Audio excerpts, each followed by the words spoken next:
La brillante periodista y politóloga española Irene Sugasti ha estado en la Palestina ocupada, estuvo en Cisjordania y vivió en directo, en vivo y en directo, lo que es la vida de nuestros hermanos palestinos sometidos a esta atroz, horrible genocidio, opresión, robo de casas, familias, destrozos y demás. Así que para mí es un placer tenerla a Irene hoy aquí para que nos cuente en vivo y en directo cómo fue ese viaje, Irene. ¿Cómo estás? En primer lugar, saludos. ¿Qué tal, Ariel? Encantada de saludarte y de saludar ahí a la gente en el chat que la veo activa.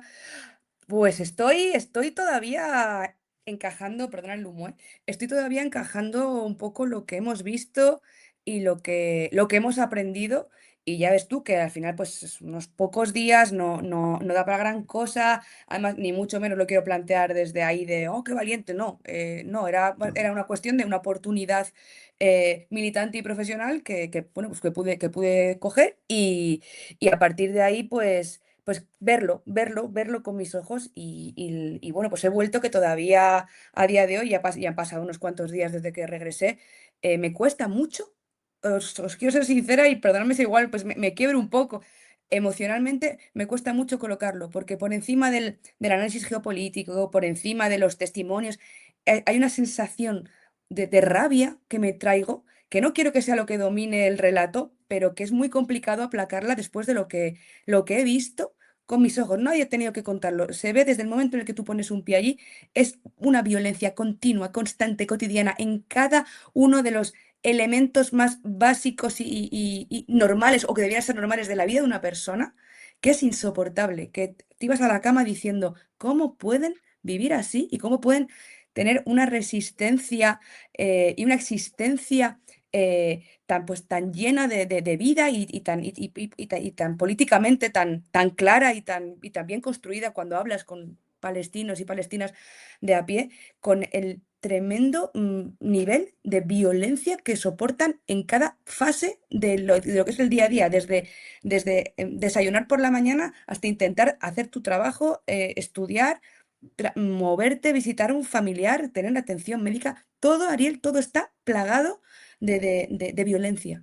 Es De tremendo. violencia, amenaza. Esto es lo que estamos viendo en Cisjordania en el día de hoy, ayer en realidad, donde el ejército de Israel decidió destruir unos edificios que ya ocupados por palestinos para construir viviendas ilegales para nuevos colonos, esos malditos colonos que vienen de diferentes puntos del mundo a ocupar lo que ellos dicen que es su tierra prometida. Y para eso desalojan a las personas, les roban sus casas, les roban todas sus pertenencias y como tú dices, los dejan en la calle sin nada, acosados permanentemente.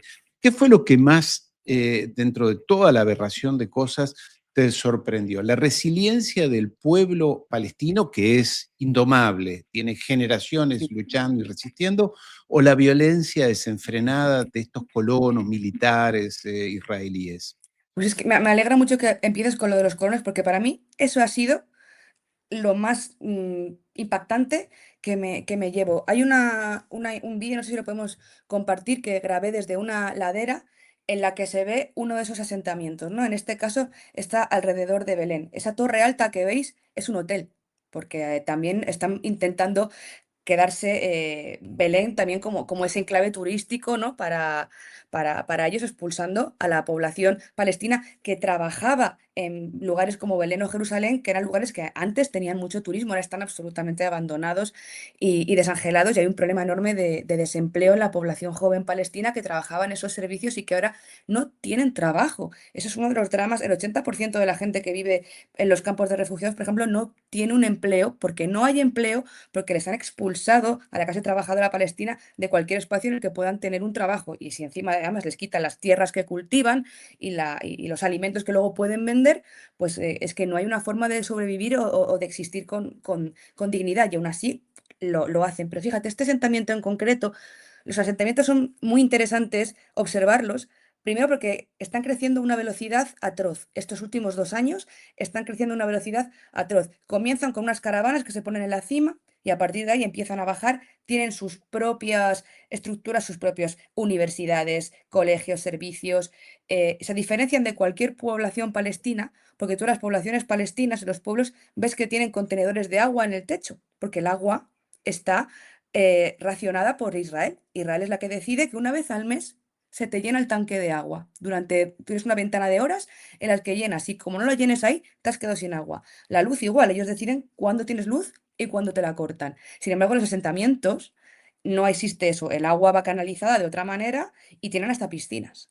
Y están absolutamente blindados para que nadie pueda acceder y lo que están haciendo es construir carreteras entre ellos, carreteras exclusivas para los colonos para que puedan moverse. La agresividad es tal porque además los ves que son casas que imitan, a mí me parecen además lugares tristísimos y horrorosos, dentro de la distopía ni siquiera son bonitos, porque es verdad que no, son incapaces de construir nada hermoso esa gentuza, ¿no? Pero ves cómo intentan imitar, pues por ejemplo, estilos europeos, ¿no? Pues casas de doble, con los tejados estos como de doble, de dos aguas, que allí no tiene sentido, ¿no? Porque no nieva ni llueve como para que haya eso, esos tejados.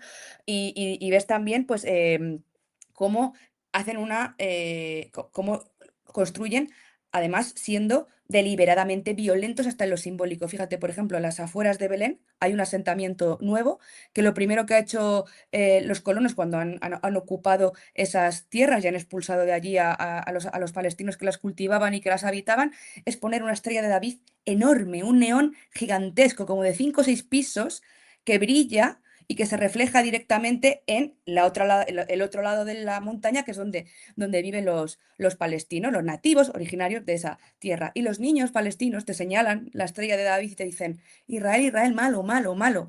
Claro, porque esos niños lo que saben, de hecho, cuando me veían, por ejemplo, acercarme a mí, pues con la ropa deportiva y tal, al principio tenían miedo porque decían, esta tía, ¿de dónde es? Y les sale a asustarse, lógicamente. Y esa violencia que para decir, estamos aquí y os vamos a quitar todo, no, es parte performativa continua. Ellos están performando violencia.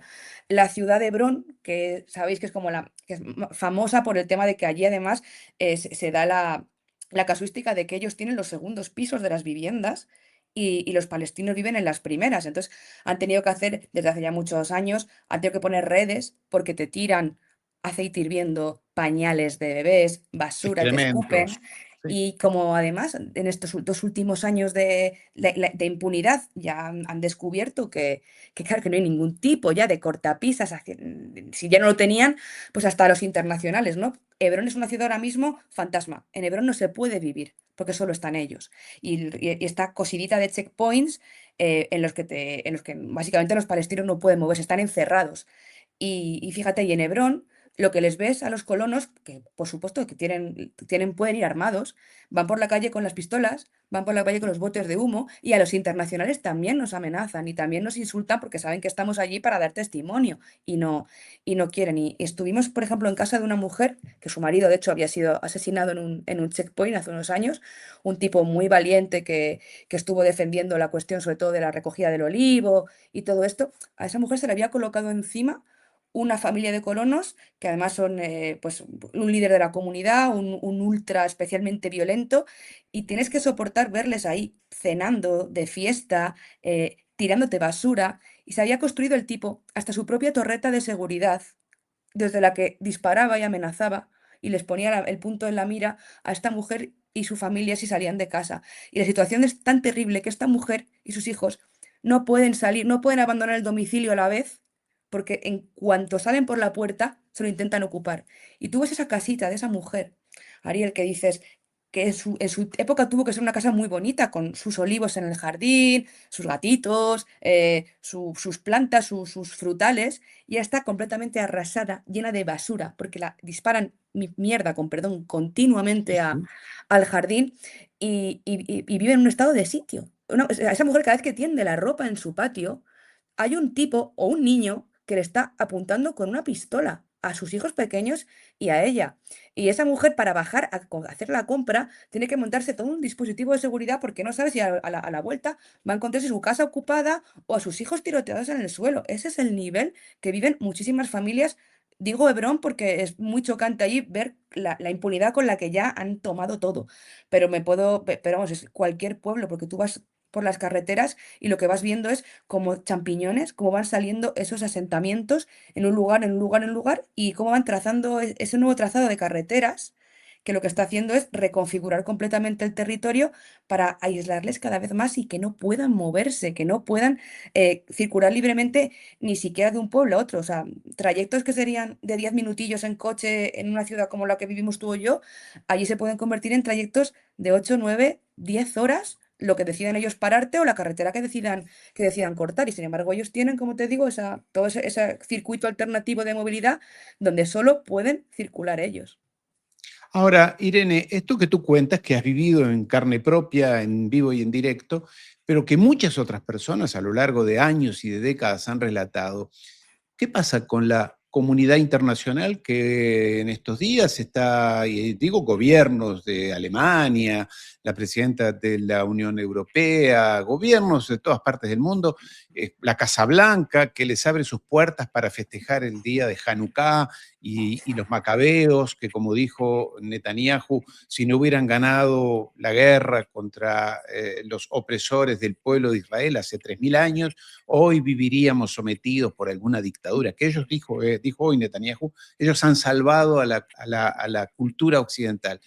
¿Qué pasa con estos gobiernos del mundo que esto que tú has relatado lo miran para otro lado, no lo conocen, lo desconocen? Los gobiernos de la comunidad internacional creo que está primero absolutamente contenta y feliz de que esa operación de pasar página que empezó con esa cumbre de paz auspiciada por Trump haya servido para bajarle el volumen al genocidio y que ya no habrá portadas, pese a que todos los días muere gente en Gaza, muere gente en Cisjordania, está la gente entrando en las cárceles de forma masiva, etcétera, etcétera, etcétera, pero les ha venido muy bien porque ya no se habla del tema. Y además, y que esto creo que es un mensaje interesante, los palestinos y las palestinas tienen un nivel de concienciación política y de concienciación militante tremenda. Cualquier persona, el que te está atendiendo, te está vendiendo fruta, los críos con los que hablas por la calle, la gente joven que no tiene empleo, pero que está ahí dando el callo y buscándose la vida, tienen un sentido pues, de su propio movimiento de liberación nacional y de lo que significa vivir en un apartheid y en un sistema de ocupación colonial, pero vamos, que envidiable ese nivel de concienciación política, ojalá lo tuviéramos en Occidente, ¿no? Y son muy conscientes de esto que tú me comentas, son muy conscientes del abandono de la comunidad internacional y son muy conscientes de la importancia de romper esos relatos, ¿no? De espacios donde podamos tener estas voces disidentes porque siguen muy de cerca toda esa actualidad internacional. Y aquí me duele mucho decir esto, pero he visto la UNRWA, la Agencia de Naciones Unidas que opera en Cisjordania y en Gaza, y que ha servido también mucho para que los gobiernos occidentales dijeran, no, no, nosotros estamos dando ayuda humanitaria a los palestinos, aunque luego las Naciones Unidas te vote, aunque no le ponga una puñetera sanción al Estado, al ente genocida de Israel, y aunque banque a Netanyahu y le celebre con todos los honores, ¿no? Pues UNRWA, y una cosa es la estructura, otra cosa son los trabajadores y trabajadoras de UNRWA, que hay gente muy valiosa, pero UNRWA es un cascarón vacío. Porque da igual que tú construyas una muy buena escuela o un muy buen centro de salud en un campo de refugiados, si luego no hay médicos. En el centro de salud de uno de los campos que estuve había un médico de 8 de la mañana a 2 de la tarde. Ya está. Si te ponías de parto o malito, te daba un infarto por la tarde, te mueres porque no te atiende nadie. Los colegios de la UNRWA, los libros de texto, que yo esto no lo sabía, me lo contaron allí, están revisados por la Unión Europea. Entonces los niños palestinos no pueden estudiar ni siquiera su propia historia. La conocen por la educación popular y de base que se tiene la gente militante, y que se va transmitiendo de generación en generación.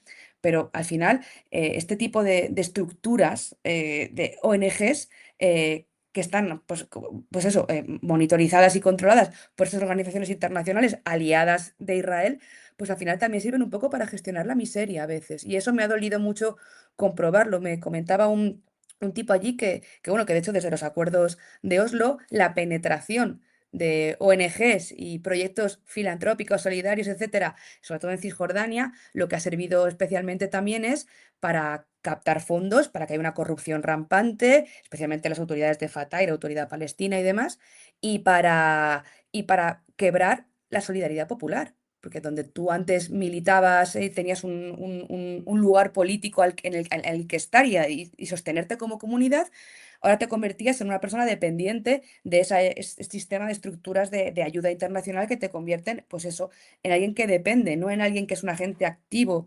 Y van así, y con todo eso, y sin embargo, siguen teniendo esas estructuras de resistencia y de poder popular, que es admirable teniendo en cuenta la vulnerabilidad en la que viven continuamente. Y me llamaba la atención también que en concreto con España, mostraban mucha simpatía. Cuando tú explicabas que venías de España o enseñabas tu pasaporte, a mucha gente le cambiaba Sí. la cara. Pero aún así con todo, porque claro, a mí me llaman los demonios, porque pienso, pero tú sabes lo que ha hecho el gobierno español, que sigue vendiéndole armas a Israel, que sigue firmándole contratos para que todo el software de las administraciones públicas sea israelí, que le validó a Trump ese teatro genocida de Cumbre de Paz. Pero no son tontos. Te explican que lo que admiran es la movilización popular del Sí, pueblo español. Cosas como lo de la Vuelta Ciclista, sí, allí se vieron y se leyeron con muchísimo interés, porque es la única forma de decirles que no están solos. Porque en realidad el panorama, si no fuera por eso, es muy desolador, teniendo en cuenta también el papel, por ejemplo, de Egipto o de la propia Jordania, ¿no? Jordania al final opera como perro guardián, incluso también físicamente en lo que son las fronteras y las entradas y salidas. Y una cosa será el pueblo jordano, pero luego las autoridades jordanas que también he conocido y tratado estos días son pues, agentes al servicio de la voluntad de Israel y que le facilitan todavía más el sistema de apartheid y de aislamiento y de ocupación progresiva. tú pudiste percibir, hablábamos de la superestructura de las organizaciones palestinas, que hay como 15, además de Hamas, Jabal Fatah y Mm. otras. Eh, ¿Qué hay más en la base? ¿Hay un espíritu de solidaridad entre las diferentes facciones o grupos? Que todo hay que entenderlo en una situación de crisis y de hostigamiento persistente, ¿no? No es fácil decir, "Oye, no es la democracia en Suiza, esto es bajo la opresión, la dictadura, las amenazas, las desapariciones, los asesinatos, es difícil encontrar momentos y puntos de acuerdo, pero ¿cómo lo percibes eso, Irene? Pues fíjate, creo que lo tienen muy claro. Creo que saben y entienden, y lo viven en sus carnes, que el momento exige una unidad de la resistencia en sus diferentes facciones. Voy a dejar aparte la autoridad palestina porque no la considero parte de la resistencia, sino Claro. parte fundamental del problema, ¿no? Pero quitando eso, las facciones islamistas, el Frente Popular de Liberación, etcétera, entienden que puede haber, y yo entiendo que los habrá, lógicamente, como en todo movilización popular y política, pues choques, tensiones, pero por lo menos de cara afuera y por lo menos lo que se respira en los mensajes que tú lees en las paredes, que allí sabes que el mural político es muy importante, ¿no? Como Claro. forma de expresión, es la red social donde cuando no hay redes, o cuando no tienes internet, eh, es de que ahora mismo toca estar a una y toca bancar a la resistencia, que por supuesto es que esa es otra cosa igual. Vamos a romper el relato ese de que los palestinos son rehenes de la resistencia, de su propia resistencia y que son solamente víctimas. No, no, no. Los palestinos, todo palestino que sufre ese sistema es un mártir si muere por él y es un resistente. Desde el que abre su tienda por la mañana, aunque no vaya a comprarle nadie porque le han encerrado y no pueden ni pasarle los clientes, al crío que se coge 5 autobuses para poder llegar al cole. Son resistentes y lo saben. Y en ese sentido creo que hay un sentimiento de unidad y de fraternidad con Gaza que es también tremendo, ¿no? Ellos siempre tienen, pese a toda esa división y ese aislamiento pues, informativo, físico, comunicacional, tienen una relación continua y constante con Gaza y entienden perfectamente y saben leer perfectamente los movimientos políticos a la interna, o esa es la sensación que me dio a mí, que yo aprendí mucho, porque claro, pues llegas allí como preguntando y queriendo saber y te lo transmiten con toda claridad. Y creo que eso también es muy valioso, porque podría ser un momento en el que lo que se buscara fuera el divide y vencerás, fragmentar, quebrar, pues aislar esas resistencias armadas como para convertirlas como en una mácula que la gente no se quisiera acercar a ellas, y todo lo contrario. Porque además saben, después de décadas, que, que va a dar igual, que al final del día tu niño de 18 años se acuesta en la cama, abre el ojo y hay un soldado de la SIDF apuntándole que le va a meter preso con este sistema de la detención administrativa sin cargos, sin pruebas, sin absolutamente nada. Y pasado mañana puede hacérselo a tu abuela. y pasado mañana pueden coger y quemarle la tienda a tu vecino. Y va a dar igual de qué facción de la resistencia seas, porque te van a reventar igual, porque les odian por el mero hecho de existir y ser palestinos. Y entonces, cuando el opresor lo tiene tan claro, el oprimido también tiene que tenerlo tan claro. Qué lástima que no lo tenga así de claro, como digo, la autoridad palestina, perdón, que está siendo pues un colaboracionista de todo este sistema de apartheid y de ocupación y de limpieza étnica, y lo puedes ver. Es que, Ariel, lo ves hasta en los coches. O sea, en los cochacos que maneja la autoridad palestina frente pues a cómo se mueve y cómo circula y vive el día a día la gente común. En Occidente está habiendo mucho temor, y en los Estados Unidos también, de que si está previsto en este plan de paz, maravilloso plan de paz de Trump, que haya elecciones en Gaza. Y hay temor porque todo indica que volvería a ganar Hamás como lo hizo en el Obviamente. 2025. 6, sí. ¿Es así? Hombre, yo, o sea, primero vamos a ver si esas elecciones se podrían Claro. celebrar, porque obviamente bajo el auspicio de Trump no creo que jamás, ni ninguna marca que pueda representar a Hamas con otro nombre fuera capaz de presentarse. Ahí lo que se intentará es legitimar un falso proceso electoral para poder colocar ahí otro títere al estilo de la autoridad palestina que sirva para gestionar los planes coloniales de Israel. Pero que ganaría jamás, a mí, por favor, no me cabe duda, ¿cómo no va a ganar la resistencia, que es la que ha puesto los muertos y la sangre y la lucha sobre la mesa en todo este tiempo? Si es que, en ese sentido, esa toma de conciencia sobre lo que significa la resistencia palestina, la resistencia armada, que ahora en Occidente de repente mucha gente descubre, y descubres que hay resoluciones de Naciones Unidas que legitiman también ese derecho a resistencia armada y a por todas las vías posibles, cuando tú lo que tienes delante es la brutalidad más absoluta, ¿no? Pero bueno, al margen de que en Occidente todavía nos cueste entender esto, porque estamos bombardeados por otra propaganda, allí no, allí no. Porque es que esa resistencia no son señores que salen de un túnel como una seta. Esa resistencia es tu madre, es tu hijo, es tu vecino, eres tú, eres tú. Y además, cuando te están dejando sin ninguna otra alternativa, porque si no tienes ni siquiera capacidad de poder tener un empleo, capacidad de poder estudiar, capacidad de poderte mover libremente al pueblo de tu prima, lógicamente, ¿qué pueden hacer de ese sentimiento? ¿Qué pueden hacer de ese resentimiento y de ese dolor? Pues es que bastante valioso me parece que sean capaces de estar generando sus propias estructuras de autogestión en muchas cosas para llegar donde la autoridad palestina, por ejemplo, no llega, ¿no? Porque hay médicos, pero no son los médicos que te pone la UNRWA o que te pone tal, son los médicos que se formaron en Cuba y que están en los campos de refugios atendiendo en su casa. Y hay profes, y a lo mejor son profes que van por la tarde a dar clase a las casas de los chavales. Y de hecho, fíjate, uno de los campos de refugiados más grandes que hay en la zona de Belén, del de Taisa, que tiene una densidad de población de las más altas del planeta, son 19.000 personas metidas en menos de un kilómetro cuadrado, tiene la tasa de educación superior más alta del país. O sea, es tremendo. Porque otra de las cosas que tienen en la conciencia los palestinos es que la educación, lo que te decía, educación popular y la formación superior, saber, conocer, cultivarse y compartirlo, es parte fundamental también de esa identidad y de esa ética de resistencia, pese a todas las dificultades que les plantean. Y eso también me parece muy importante contarlo frente al relato brutalizador que pinta al pueblo palestino como una suerte de pueblo incivilizado, de violentos, fundamentalistas. Es que no, para nada, al revés, o sea, que son una gente profundamente preparada y probablemente muchos de los hombres y de las mujeres que están empuñando armas para resistir pueden ser licenciados en muchas carreras universitarias y pueden ser gente con una conciencia política y militante que sorprendería a muchos en Europa. Pero claro, es mucho más útil para el relato plantearles así. Solo pueden ser o salvajes, brutalizados, que no tienen derecho a defenderse, o esas víctimas perfectas que le encantan a los telediarios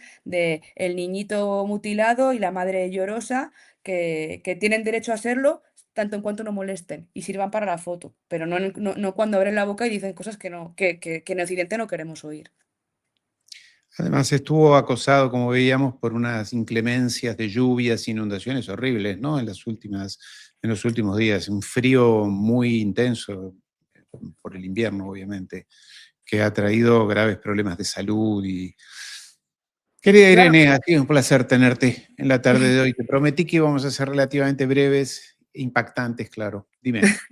no, bueno, te quería comentar una cosa más. Es que, claro, si me pongo ahí con carril, Sí, no paro, encantado, pero, encantado. pero sí Adelante. que quería comentarte una cosa más al hilo de lo que os decía de que la violencia es cotidiana y parece como invisible. Pues un detalle estúpido, pero la gestión de las basuras. ¿Cómo gestionas los residuos en campos de refugiados? Que además hay que tener en mente que una cosa son los campos de refugiados que vemos en Gaza, ¿no? Esto de las tiendas, y los campos de refugiados de Cisjordania, que son campos construidos después de la Nakba, que son casas, lo que pasa que son casas, como digo, con un nivel de concentración de población y de precariedad en los infraestructuras terribles, pero que no son los campos de Gaza de las tiendas. Aún así, si llueve, se inundan, no hay agua, Israel les corta la luz cuando quiere, usa mucho de cortar la luz para entrar por la noche a secuestrar gente y para meterla en sus prisiones o a reventarles las tiendas o los hogares o quemárselos o los huertas y eso. Pero, por ejemplo, la gestión de basura, yo lo pregunté, digo, ¿cómo puede estar esto tan limpio con lo fácil que es ensuciar? El ser humano somos grandes productores de basura y lo peligroso que sería sanitariamente esto, ¿no?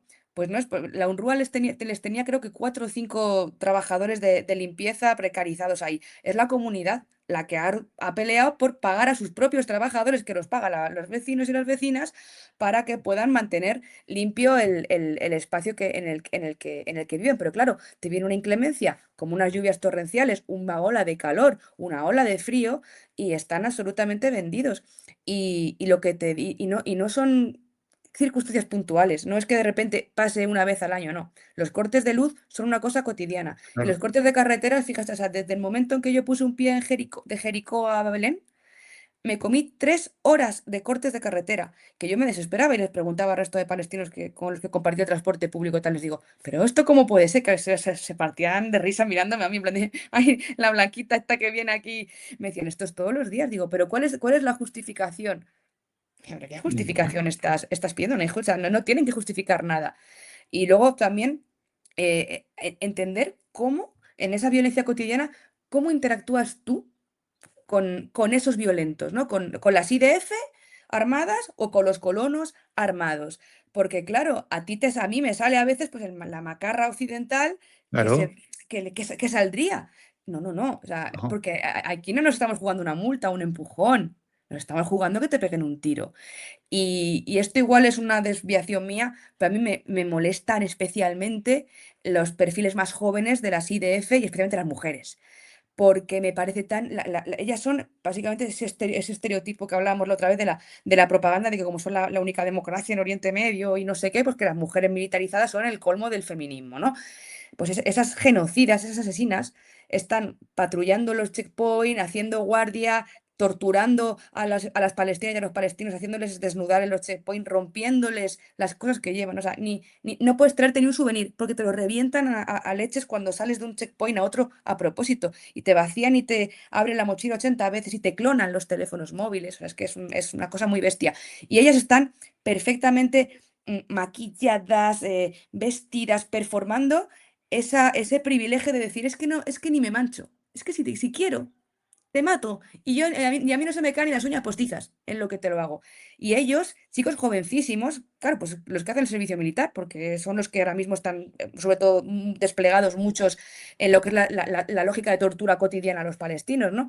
Que es estar dándole un rifle con una mira de estas láser de la Red Point que valen 4 o 5.000 euros a un crío que acaba de cumplir los 18 años, que está educado en el odio y en la rabia, y que con 2 de pipas mínimo te va a pegar. Mínimo te va a pegar o te va a detener, pero te puede pegar un tiro en una pierna o un tiro en el pecho y no va a tener ninguna circunstancia. Y allí sus escuelas, desde los 9 años, ya les están enseñando el manejo de armas y, por supuesto les han adoctrinado en que son el pueblo elegido, en que tienen derecho a todo y en el odio absoluto a los árabes. Y sin embargo, yo tuve la suerte de estar de ver el encendido del árbol de Navidad en Belén, que es un, "Ay, tenéis que verlo", me decían los palestinos. Y yo, digo, a un árbol de Navidad, digo, para eso me voy a Vigo, que aquí en España tenemos mucha tradición con eso.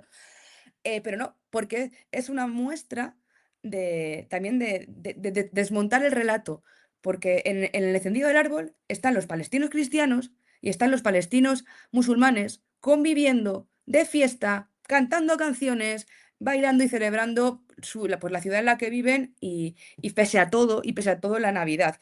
Y puede parecer una frivolidad, pero no, porque lo que demuestra es que es falso todo ese relato de la no convivencia o tal. Los pueblos en paz conviven, claro que conviven, los que no pueden convivir son los sionistas y los israelíes, con eso no se puede convivir porque no quieren convivir, solo quieren eliminarlos, no quieren darles absolutamente nada. Y en Gaza lo están haciendo pues a bombazos y en Cisjordania pues con estos otros métodos que son exactamente igual de letales. Y como te digo, como cada vez tienen menos cortapisas y Gaza está siendo el laboratorio perfecto para ver hasta dónde pueden llegar en otros sitios, agárrate Venezuela, pues tampoco ya hay ningún tipo de garantía de que por ser, por ejemplo, europea, que eso al final pues es una cosa que, reconozcámoslo, abre muchas puertas a la hora, por ejemplo, de cubrir conflictos o de hacer viajes internacionales, pues tener este pasaporte español y esta cara blanca, pues es un privilegio y ir por delante con esto, pero ya a los sionistas eso ya también les da igual. Bueno, de hecho, han asesinado periodistas internacionales, han asesinado activistas. Recuerdo esta chica que se puso delante de un bulldozer y se la llevaron por delante. Y los internacionales que yo he conocido allí te hablan también de la violencia continua a las que también están sometidos por hacer su trabajo médicos. Médicos que están ahí desplegados, que tienen que ir a lugares que son un poco remotos, no pueden pasar porque la ambulancia se la cortan los colonos, les pinchan las ruedas y no pueden continuar. O sea, es que tienes una posibilidad de morir directa o indirectamente en sus manos continua, porque si te puede matar de un tiro desde una torre de vigilancia omnipresentes en la carretera que están vigilándolo todo. Había una, por ejemplo, Ariel, vigilando directamente el recreo de un cole de niños palestinos y la cancha de fútbol. Que es tan cruel, una torre militar enorme apuntándoles directamente a ellos. Te pueden matar así, te pueden matar en una cárcel de hambre, de torturas, de frío, de violencia sexual, o te pueden matar porque le ha dado un infarto a tu padre, has cogido el coche para intentar llevarle al hospital más cercano y te han parado a posta porque quieren ver a tu padre agonizar en el coche hasta que se muere. Y eso me lo contó una persona que lo había vivido en sus carnes hacía pocos meses. Y claro, ante esa realidad tan terrible cotidiana, es verdad que es que el hecho de existir es sobrevivir y el hecho de que el concepto de mártir, que aquí en Europa nos suena mal o no lo entienden, para ellos sea un orgullo decir, no, no, somos mártires porque estamos bajo un martirilogio, bajo un martirio continuo y porque toda persona que bajo este régimen sufre o muere, es un mártir. Y me parece que hay que reivindicar también mucho esa palabra, ¿no? Porque hay mucha gente que, periodistas con los que yo hablo, que les tira para atrás, hoy no vamos a hablar de mártires, no vamos a sacar los funerales. Pues sí, son importantes, porque los funerales son un acto de reparación colectiva, de duelo político. Estuve con madres de algunos mártires, son mujeres poderosísimas en el sentido de que han politizado su dolor, el dolor de que te maten a un hijo en tu cara o de que te hayan torturado y no sepas ni dónde está porque no te hayan devuelto el cuerpo, porque Israel no devuelve los cuerpos que retiene de los mártires, y que esas mujeres sean capaces de hacer de eso un relato político y un relato de resistencia que comparten con otros chavales y chavalas,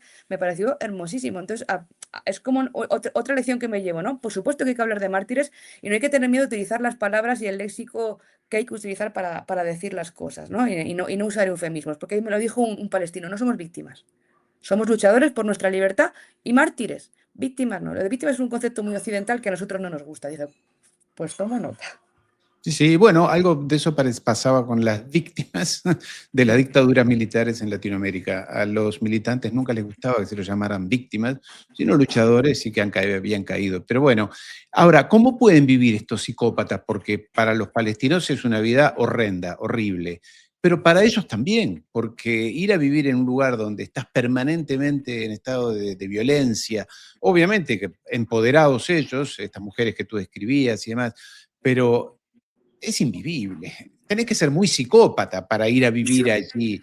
Dejar de Total. vivir en Minnesota, en los Estados Unidos, para ir a robarle la casa a una familia pobre, o robarle, ocuparle la casa, matar a su hijo. Tiene que estar muy mal de la cabeza, ¿no? Porque es lo que te decía, que es que además la distopía horrible que construyen allí en sus colonias, sus universidades, sus tal, o incluso la propia Tel Aviv o la zona de Jerusalén tal, son horrorosas, son tristes, son grises, como, bueno, como ellos mismos, ¿no? Y como su propia existencia insoportable. Pero hay como, además que los sionistas son pues, obviamente clasistas, racistas y jerárquicos hasta la saciedad. Entonces, Entre ellos mismos, ¿no? entre ellos mismos, por ejemplo, los que vienen de África, esos a lo mejor trabajan construyendo la colonia, pero luego Claro. no viven en la colonia.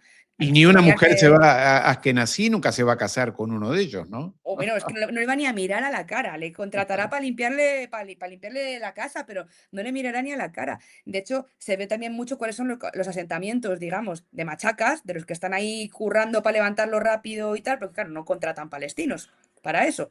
Que eso también podría ser un tema del que hablar, ¿no? Porque es doloroso tener que aceptar trabajar para ellos, ¿no? Pero es que no está ni en cuestión porque cada vez les contratan menos porque traen a los propios mano de obra barata de judíos africanos, etcétera, etcétera. Y luego se van como configurando regionalmente, ¿no? Pues tienes los que vienen de Polonia, tienes los que vienen de Estados Unidos, tienes los que Claro. vienen tal, y luego además hay como una...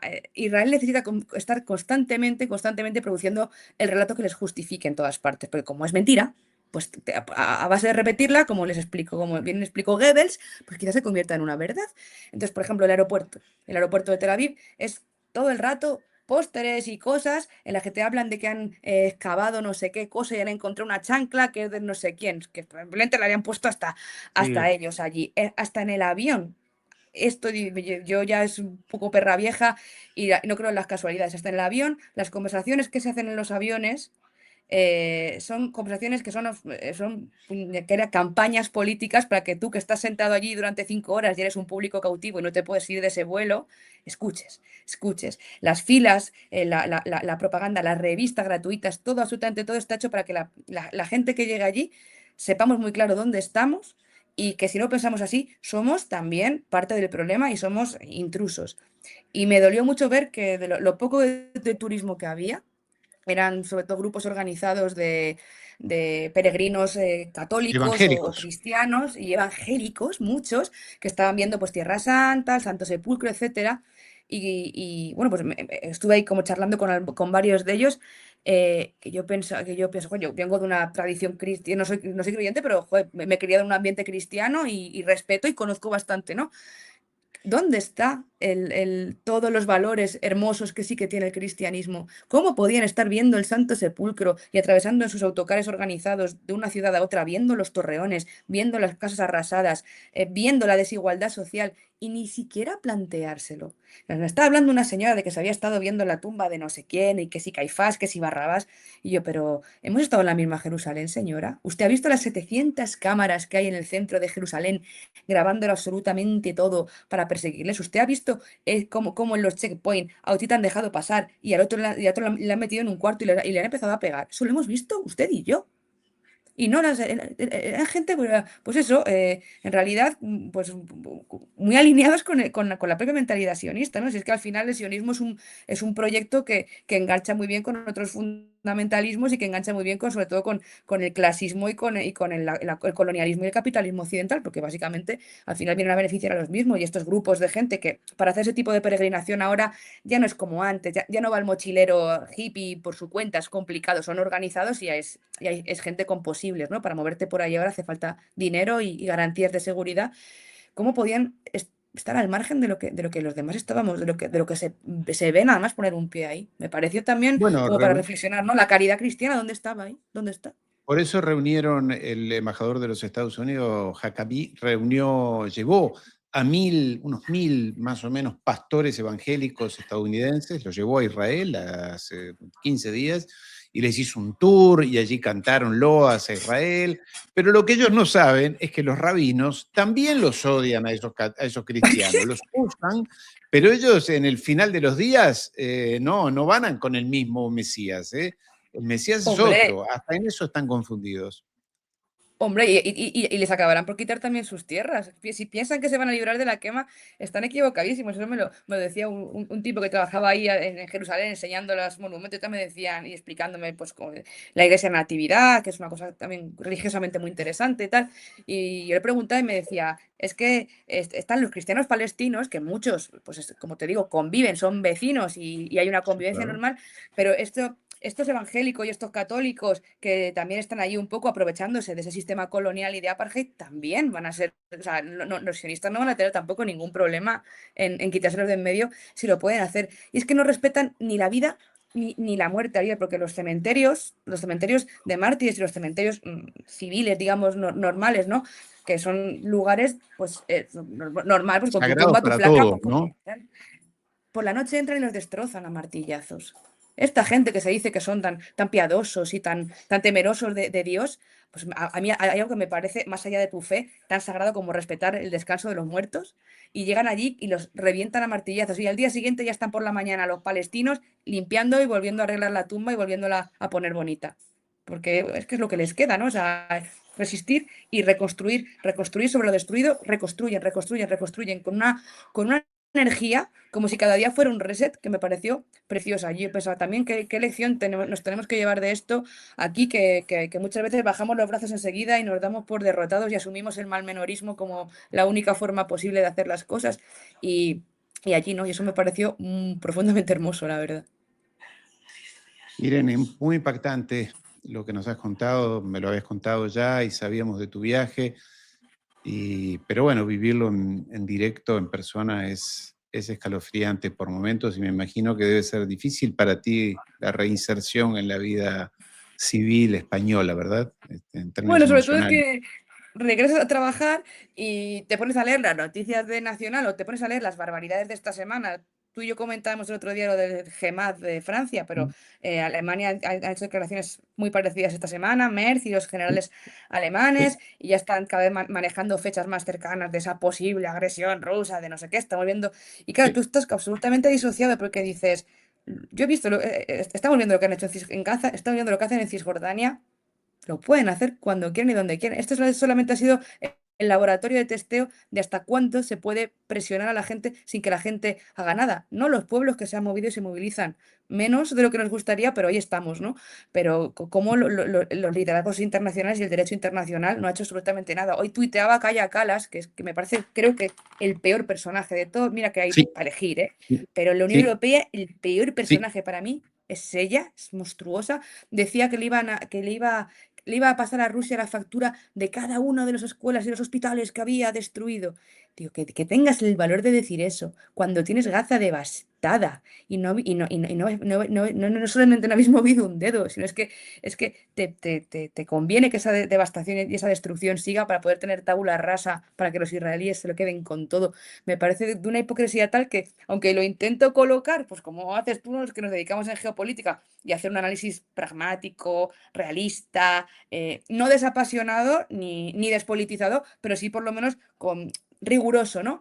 Pero claro, a mí es que lo que me ha movido estos días era la rabia absoluta de decir, esta señora es tan responsable como el colono asqueroso con la pistola que se iba paseando así por Hebrón. O sea, me parece parte de la misma cadena y igualmente criminal y deleznable, y gente que apesta la tierra, que no debería existir.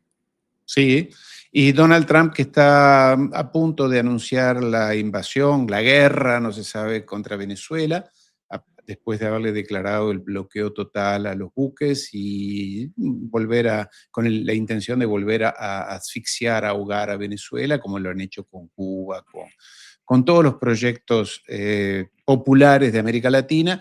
Ahora envalentonados con Cast en Chile, Milei en Argentina, Paz en Bolivia, Noboa en Ecuador, en fin, una América Latina que Que nos se va me a está dar quedando. mucho que hablar y mucho para analizar juntos. Que por cierto, si Cast está donde está, también hay que agradecérselo a la gestión de Gabriel Boric y especialmente a su política exterior, que ha sido, vamos, el Vergonzoso. alineamiento más absoluto con Washington, con la derecha y con todo. Y aquí, y ya con esto termino, que al final me estoy riendo yo un montón, pero como una reflexión que tenía yo estos días que yo decía, yo me acuerdo cuando las guerras en Afganistán, en Irak, en Libia, bueno, incluso cuando estalló Ucrania en el 2014, siempre aparecen unos personajes que llamamos los ninis, ¿no?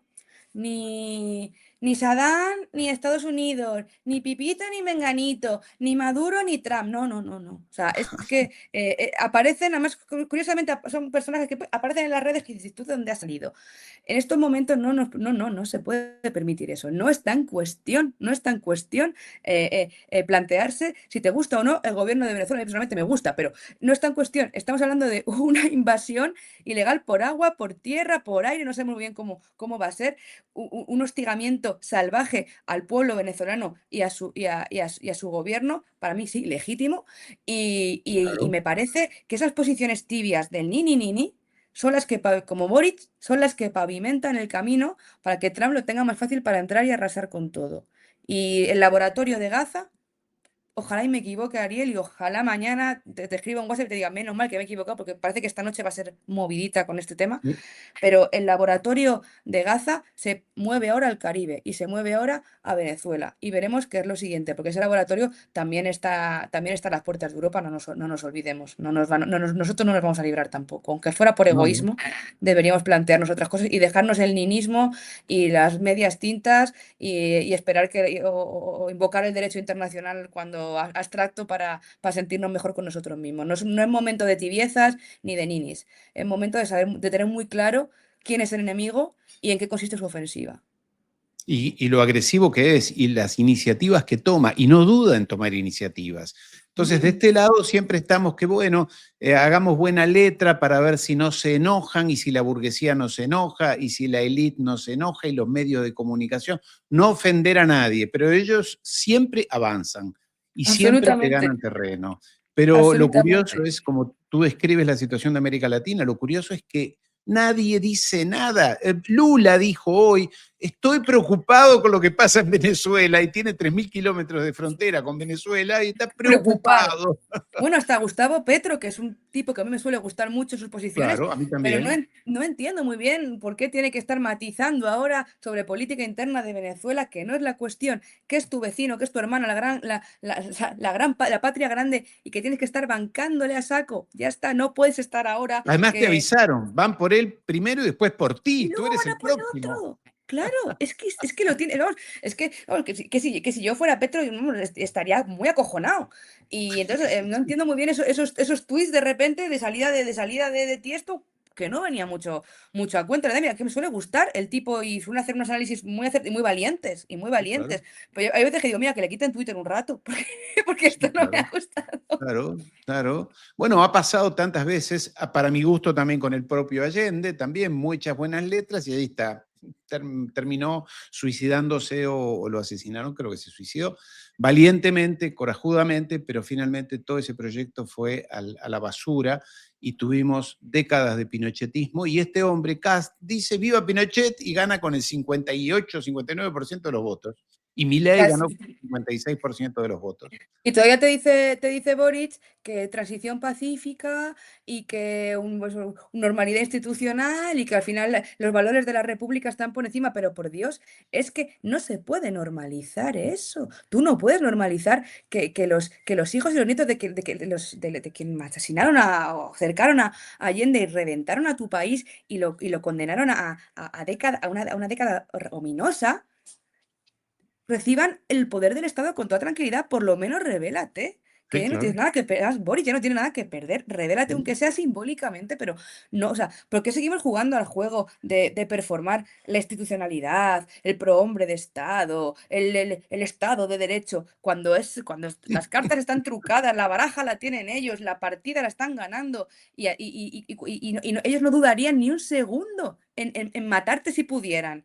Y tú Claro, todavía estás diciendo que respetes la República. ¿Respetó Pinochet la República? Es que no me jodas. Perdón por la última sí. expresión, Es perdón. así. Y el gobierno uruguayo también. Orsi, muy de izquierda él, diciendo que Israel, bueno, que cada pueblo tiene derecho a hacer lo que... ¿Cómo? Son unos... Mira, hay días que a ti te debe pasar lo mismo. La paciencia y la angustia o la ansiedad o la rebeldía nos asalta a la sangre, ¿no? Porque... Totalmente. Es inevitable. Es Sí, que es humano sí. también. Es humano. Sí, claro, claro. Y España va a España, Europa. Ahora el jefe del ejército de allí, de los ingleses, dijo que hay que prepararse para la guerra y que habrá jóvenes, mujeres y varones, que tendrán que prepararse para la guerra y quizás alistarse y ir a pelear, a Y morir, morir. Lo mismo y que morir. dijo el francés, ¿te acuerdas? Hace Sí, unos 15 días atrás. Las familias tendrán que entregar a sus hijos para morir por Goldman Sachs, por BlackRock, en fin, sí, por la élite. pero yo alucino con que los medios, la prensa, ¿dónde está? Yo es que les imputo una responsabilidad fundamental. Son de Afortunadamente, ellos. Son de o sea, ellos, salvo son de ellos. excepciones como tú y la base y el grupo en el cual tú trabajas, salvo excepciones, el resto son de ellos. Y los empleados que están allí son empleados de ellos, de la sinagoga. Todos trabajan para la To- sinagoga. Totalmente, totalmente. Por eso también digo, yo le digo siempre a la gente, no te cuesta, o sea, todo el mundo paga la suscripción a Netflix, todo el mundo pagamos al final un montón de estupideces que nos al final del mes se ven en la cuenta bancaria, ¿no? No, pues hay gente incluso, hablo de España, que sigue pagando su suscripción al diario El País, que es quizás el diario más del régimen de guerra absoluto. Ese dinero mételo en proyectos como el tuyo, mételo en apoyar a los informadores y a los proyectos informativos que te cuentan otra cosa, porque es lo único que hay, los suscriptores y Sí, pelear contra el algoritmo y contra la censura, que ojo, la censura también eso, si quieres lo vemos la semana que viene cuando lo veamos, porque todo claro, el tema el European Democracy Shield y las últimas sanciones a periodistas y a voces disidentes en Europa también están marcando una senda peligrosa, que nos creemos que tenemos libertad para hablar, pero que van a empezar a llegar las denuncias y van a empezar a llegar las censuras. Bueno, ya llegaron, ¿no? Con el tema de la sí, guerra, pero que sí, ya va a ser con el derecho europeo, comunitario en la mano, van a empezar a callar, silenciar, encarcelar, sancionar y estrujar económicamente a todos los proyectos que son disidentes y que rompen el relato oficial. Y lo único que tienen esos proyectos para sostenerse es el apoyo, pues quien pueda con las suscripciones y el que no, pues con las views, con los comentarios, con los likes, incluso que sean comentarios negativos, no pasa nada. A mí me sí, encanta leerlos, claro, pero que, claro. que, est- que estén ahí, porque no hay ningún tipo de narrativa al contrapoder en los medios oficiales, salvajadas como lo de los hijos de Francia tienen que morir en el frente o prepárense para que sus hijos tengan que militarizarse y morir en Reino Unido. Un periodista decente tendría que estar abriendo sus telediarios con una editorial contra eso. Cualquier periodista que se haya criado en la cultura de paz de la segunda mitad del siglo XX, esa que tanto nos enseñaban en el cole cuando éramos pequeños. Y sin embargo, silencio o simplemente reproducir acríticamente las declaraciones hasta normalizarlas, que eso es lo que al final genera que la gente se normalice el clima de guerra y se normalice el régimen de guerra y la militarización de las cabezas, ¿no? Si es normal que en el telediario de las 9 te pongan a un tipo diciendo que tu hijo se va a morir en el frente, pues tú al final acabas asumiendo como normal y al final acabas dejando que tu hijo se vaya al frente y no Y vuelva, o yo vuelva a una caja digo de una pino. cosa, no subestimemos a los europeos, porque mucha gente dice, bueno, Europa todavía no tiene industria militar, no tiene ejército, no tiene capacidad. No los subestimemos, Total. porque en pocos añitos te pueden armar un ejército, te pueden armar bombas, te pueden armar industria militar y llevarnos a esa guerra de la cual están hablando desde hace ya semanas y meses, que en el 2028, que en el 2030, vienen los rusos, que vienen los rusos,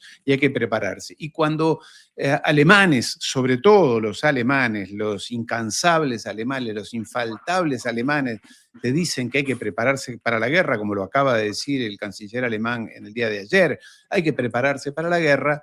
Cuando Alemania dice tenemos que ser fuerte, volver a ser fuerte y prepararnos para la guerra, yo me empiezo a preocupar en serio.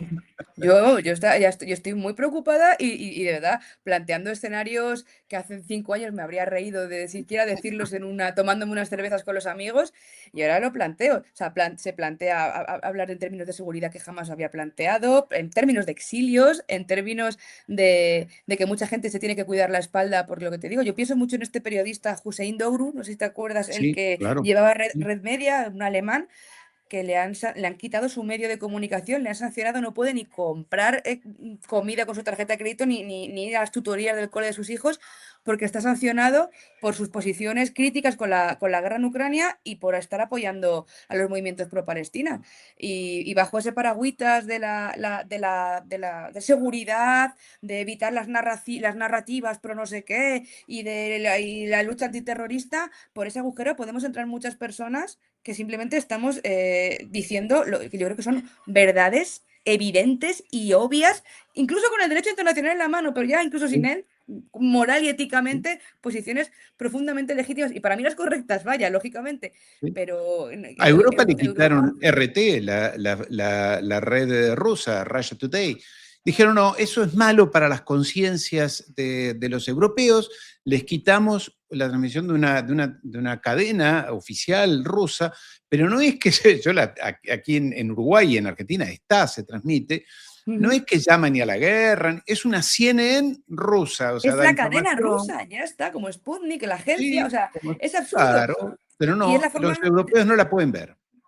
No, nosotros no podemos, ni en redes sociales, ni en internet, ni las páginas, Nada. los dominios .ru no se pueden consultar. De hecho, incluso yo pienso, los propios periodistas, incluso los que son partisanos de la OTAN y de sus objetivos, tendrían también que quejarse porque no se puede hacer trabajo si tú no puedes acceder a las fuentes de las partes en cuestión de un conflicto. Y no hay forma de acceder a fuentes rusas si no es con VPNs y con Sí, ciertas sí. o puenteando a través de América Latina.